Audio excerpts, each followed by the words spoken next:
Albertans, here is, so with Trudeau being heckled, and regardless of whether you think it's right or it's wrong, and I don't think it's right, but I don't think people have much of a discourse, so, or much of a recourse, excuse me. But Aaron O'Toole's in trouble. Aaron O'Toole's in trouble in Alberta. So yesterday he started campaigning in Alberta, and today he's campaigning in Alberta again. Here's a little video of how amazing Alberta is. And this is the second half of the video. It's a 2-minute video talking about all the sacrifices Alberta has made and how important they are as a province, et cetera, et cetera, et cetera. Here we go from 1 minute in. Thousands of jobs. And Alberta deserves fairness. For a province that's given so much, we need to have its back.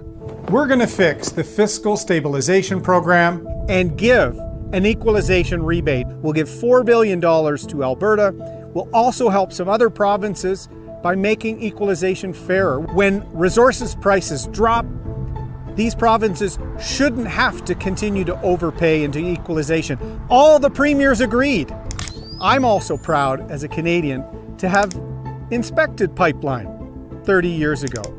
I know our energy is some of the most environmentally and socially governed conscious in the world. We need to be proud of what we do in this country again. Whether it's the resources in the ground or the resources in our head, we need Canadians to get back to work in all sectors of our economy and in all regions of the country. Only the Conservatives have a recovery plan, 1 million jobs in a year, transparency to clean up the mess in Ottawa, securing our capacity as a country in vaccines and other items, and getting our budget back into balance. Look around. This is part of the heart of our country. Our best days are ahead of us, but it's going to take some hard work. Let's get her done. I think that he needs a change in comms team. Like, it's snoozable, right? Like, a minute in, 30 seconds in, I still didn't know what not that I didn't know what the ad was about, but it was too much. It was taking on too much. It wasn't focused.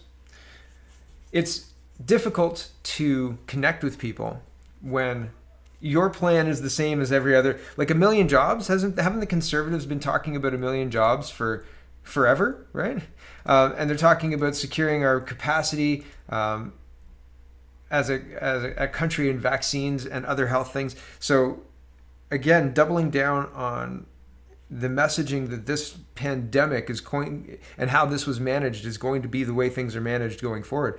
Is that acceptable? Is that what people want? That's not what I want. Not at all. So no wonder the Conservative Party is flailing in Alberta. I think they're flailing everywhere because their messaging isn't resonating with what the voters want to talk about. What do the voters want to talk about? Well, they're upset that Trudeau's disingenuous and bad at doing his job, not prepared, not doing anything really for us, focusing on getting vaccines in arms, etc., but not meaningfully returning Canada back to normal, like redefining normal, right? And that's not what people want. People are angry, and O'Toole is not giving them what they're looking for. And I think the internal polling is showing that, because you wouldn't see the leader of the Conservative Party this early playing to Alberta. I don't know. Maybe I'm wrong. Maybe this is a totally normal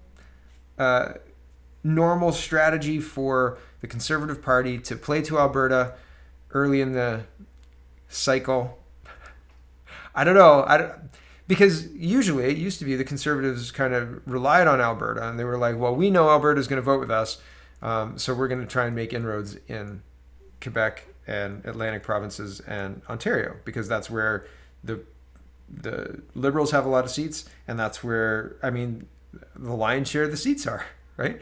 So when I see the Conservatives focusing on Alberta, something's fishy, especially when Trudeau's doing so poorly.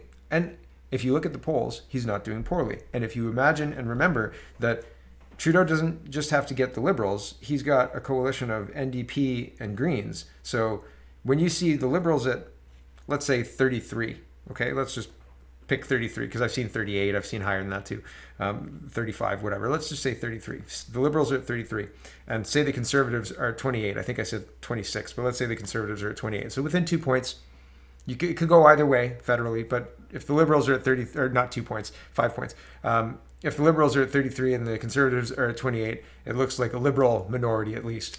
But then you factor in the NDP, and if they've got 14 to 20 seats, unless you get something that is really like polarizing, the Liberals aren't going to carry a government. The Conservatives aren't going to form government. O'Toole is weak. So do I think the Conservatives are going to form government? It doesn't look like it.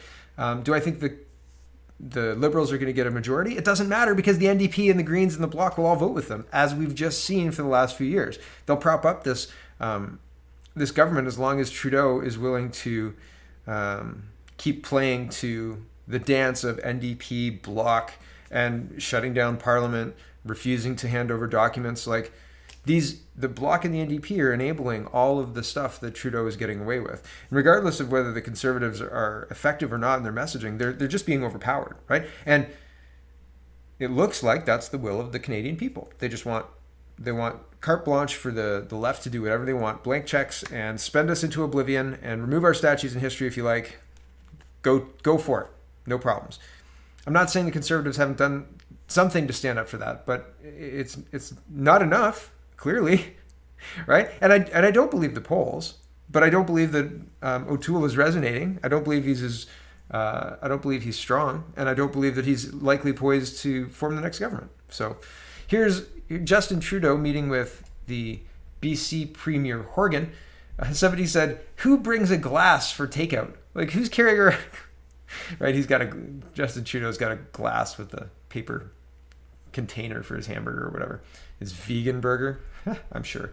Regardless, very interesting politics, right? And playing politics and optics. It's very interesting that Ontario is the most locked down province. Like, we've got a Conservative premier, but like Horgan is NDP, Liberal, very, very left, should be very left, and BC's open, right? Like, so I don't know what's going on, but this is all optics. This is campaigning, right? Horgan's smile is normal every day, nothing spectacular. Now look at the act Justin Trudeau is putting on for the camera, right? Look at that. He's laughing. Oh, it's hilarious. Ah, ha, ha, ha, ha. I'm going to eat this burger. Ridiculous. Okay. Not Justin Trudeau, moving into churches. Another couple of churches burned recently. Church garage damaged in suspicious fire, says West Kelowna officials.